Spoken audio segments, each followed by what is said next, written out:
Today, we are going to make some grass. No, I'm not in Colorado, so it's not going to be that kind of grass. It's our techniques that are so simple and sensible, your models will practically build themselves.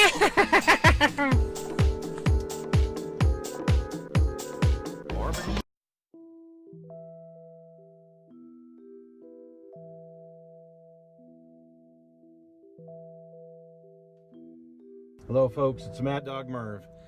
Today, well, we're going to look at some history that's a little bit somber. Well, it's actually a lot somber, but it ties in with railroad history, it ties in with local Salt Lake Valley history, and it ties in with school history. So all of the things that I really like and enjoy, but not a real great subject, but I think it's important to cover it anyway. And that is, well, there was a school bus full of kids way back in the day that, well, had a little mishap. And this happened in the Jordan School District. It happened on 102nd South and about 4th West, where the tracks cross the road. A school bus that was hit by a train, and unfortunately there were 23 fatalities in that. But today we are going to go look at the site. We're going to look a little bit about the train and some of the other things, and cover this, what I feel is an important piece of local history, and that is the wreck of the school bus by the Ute Flyer in the early 1940s. So let's go take a look and check it out. This white marble obelisk monument is dedicated to the 23 students and bus driver who perished on the morning of December 1st, 1938, at a place called Bergen Crossing in the Jordan School District. So the bus that was a part of this incident was a 54-passenger 1935 GMC Superior, and it was under the control of a 29-year-old gentleman named Farrell Silcox. He was the driver. The bus was overall 28 feet long, and keep in mind it didn't have seats like they do now. They were in these long rows along the sides and through the middle, as well as this bus did not have any heat.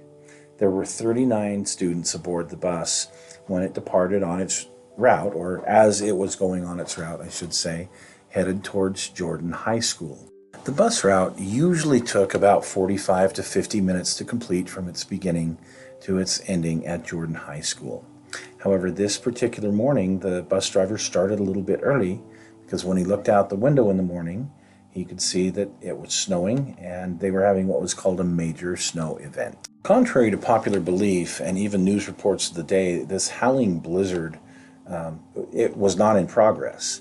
While it was snowing pretty good when Silcox started his route early in the morning, and the weather south of them was fairly nasty, there in the Sandy area, well, yeah, it was snowing, but not terribly bad. Visibility wasn't as bad as people at the time said it was. It was a much milder storm at that point in time. The weather was playing havoc for the railroad, however. At 3:30 a.m.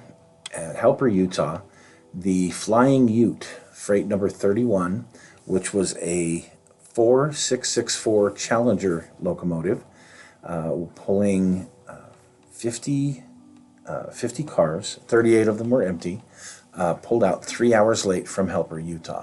The D&RG locomotive number 3708, which was an articulated, as I said, Challenger class, it pulled out with engineer E.L. Reimer at the helm. By the time the train reached the Sandy area, the storm had eased up enough that they had a good half mile of visibility ahead of them. The engineer opened the throttle up to about 52 miles an hour, which is really 2 miles an hour faster than that section of the line was supposed to have. As they passed the whistle board for the upcoming crossing, the engineer gave a blast to the whistle, which was a long, short, long, and that's the crossing warning.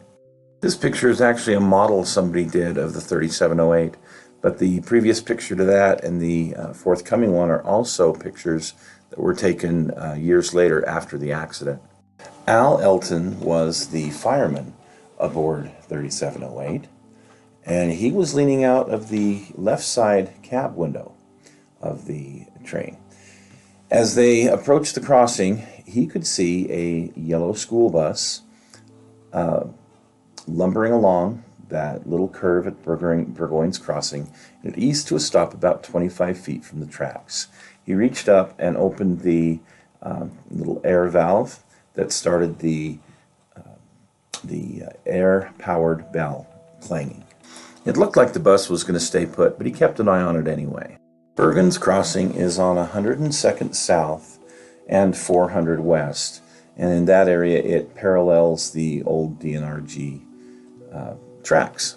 The kids didn't give it a second thought as the bus eased to a stop, simply continuing their studies or talking or paying little or no attention to what was going on up front. All the side windows were fogged or frosted over, and while the bus didn't have a heater, it did have what was called a frost window. These frost windows were separate rectangular heater boxes attached to the inside of the windshield or the window. They used the exact same theory as present-day rear window defrosters, but they were far cruder in design, but they were fairly effective. Of course, the best way to get vision down the track would have been to open the door of the bus, but we'll never know whether that actually happened or not. A few seconds after completing a stop, the 29-year-old Silcox downshifted, eased the clutch out, and pulled forward onto the tracks. The kids at the front of the bus glanced to the right, saw the front end of the locomotive 3708 bearing down on them, and in an instant before the world exploded around them, screamed, "Train!" This is a view today, a nice October day, looking west on 102nd South. This is the crossing right here. The fireman leaning out the left side of 3708's cab very likely went pale and bug-eyed when he saw the tires begin to roll. He turned his head to the engineer and said, "Big hole her!" That's railroad speak for emergency brakes now. In this view to the south, we can imagine maybe 200 feet away as the brakes dumped and grabbed and the wheels locked and started to sing that steel on steel scream. Cowcatcher on the big Challenger hit just about broadside in a cataclysmic BAM! The train punted the body of the bus like a football. The locomotive's pilot overrode the bus's frame rails and dragged the chassis and right side of the bus over half a mile. The bus's right side frame rail bent like crooked spaghetti as the chassis crammed itself beneath the pilot and slammed into the locomotive's front, or pilot truck derailing it. The derailed wheels tore up ties, scattering ballast like shrapnel and digging up the roadbed until 3708 finally shuddered to a stop 2,300 feet and some change from the crossing, scattering bus parts, including the entire front clip of the drivetrain along the right of way. It was 8:34 a.m. 23 of the 38 students were killed instantly along with the driver. 7 of the survivors were in critical condition, but 2 of them later died in the hospital. There were a total of 13 who survived this horrific crash. The investigation started immediately. One of the first investigators to arrive on the scene was Lote Kinney, who was a special investigator for the Salt Lake County Attorney's Office. He asked the question, "Is this about what the weather was like when it happened?" The answer was yes. So it was pretty obvious that had Silcox really looked, he should have seen train number 31 bearing down on the crossing. While the road wasn't paved, it was gravel and oil mix. You can see by the pictures that the road, even though it wasn't a great road, it really played no factor in the accident. Here we look today at about the same spot as the previous picture at the crossing. You can see the K-rails up there is right where the crossing is. The bus's chassis was jammed up under the pilot of 3708 so tightly that torches had to be used to free it. Then the locomotive's pilot truck had to be re-railed, and that took some time, of course. And when these were finished, another locomotive was brought in to complete the run of 3708. and it was taken to the shops and gone over with a fine-tooth comb. The mechanics and investigators wielding that comb found out exactly what the engineer had said, that the Challenger locomotive was operating perfectly. And there was absolutely no way to get a 50-car freight train stopped in 200 feet or 2,000 feet. While we may never know what actually caused the accident to happen, there is a feeling out there after the investigation that Silcox just was a little bit complacent. See, the Flying Ute should have passed that crossing almost 4 hours earlier. There shouldn't have been a train there before anybody on that bus even thought of waking up. Even with Silcox starting his route a little bit early, the train should have passed through there 3 hours earlier. Silcox wasn't expecting a train. He probably stopped, glanced to the right for an instant, probably not opening the door to preserve what little warmth there was in that bus, and was expecting not to see a train at all. Unfortunately, of course, there was a train right on top of it. Today, we have laws requiring school bus drivers to stop, open the door and side window, and actively look for a train. And those were enacted as a direct result of this accident. Now, it's not like there wasn't laws that already existed.